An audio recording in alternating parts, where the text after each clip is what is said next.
ನಮಸ್ಕಾರ ಸ್ನೇಹಿತರೆ, ನಿಮಗೆ ಪಾಪಾಯ್ ದ ಸೇಲರ್ ಮ್ಯಾನ್ ಶೋ ಬಗ್ಗೆ ತಿಳಿದಿದೆಯಾ? ಬನ್ನಿ ತಿಳಿಯೋಣ. ಪಾಪಾಯ್ ದ ಸೇಲರ್ ಮ್ಯಾನ್ ನಲ್ಲಿ ಪಾಪಾಯ್ ಒಬ್ಬ ಒಂದೇ ಕಣ್ಣಿನ ನಾವಿಕ. ಅವನು ಯಾವಾಗಲೂ ಭಂಗಿಸೆಯುತ್ತಾ ಗೊಣಗುತ್ತಿದ್ದ.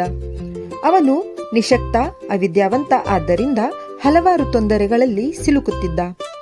ಅವನು ತನ್ನ ಗೆಳತಿ ಆಲಿವಾಲ್ನನ್ನು ತನ್ನ ಶತ್ರುವಾದ ಬ್ಲೂಟೋನಿಂದ ರಕ್ಷಿಸಲು ಅರಸಾಹಸ ಪಡುತ್ತಿದ್ದ. ಯಾವಾಗಲೂ ಅವನ ಬಳಿ ಪಾಲಕ್ ಸೊಪ್ಪಿನ ಡಬ್ಬಿ ಇರುತ್ತಿತ್ತು.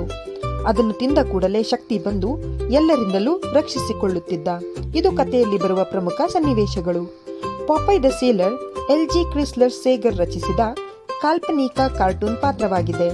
ಈ ಪಾತ್ರವು ಮೊದಲು ಜನವರಿ 17, 1929ರಂದು ದೈನಂದಿನ ಕಿಂಗ್ ಫೀಚರ್ಸ್ ಕಾಮಿಕ್ ಸ್ಟ್ರಿಪ್ ಥಿಂಬಲ್ ಥಿಯೇಟರ್ನಲ್ಲಿ ಕಾಣಿಸಿಕೊಂಡಿದ್ದು 1980ರಲ್ಲಿ ಚಲನಚಿತ್ರವಾಗಿ ಬಿಡುಗಡೆಯಾಯಿತು.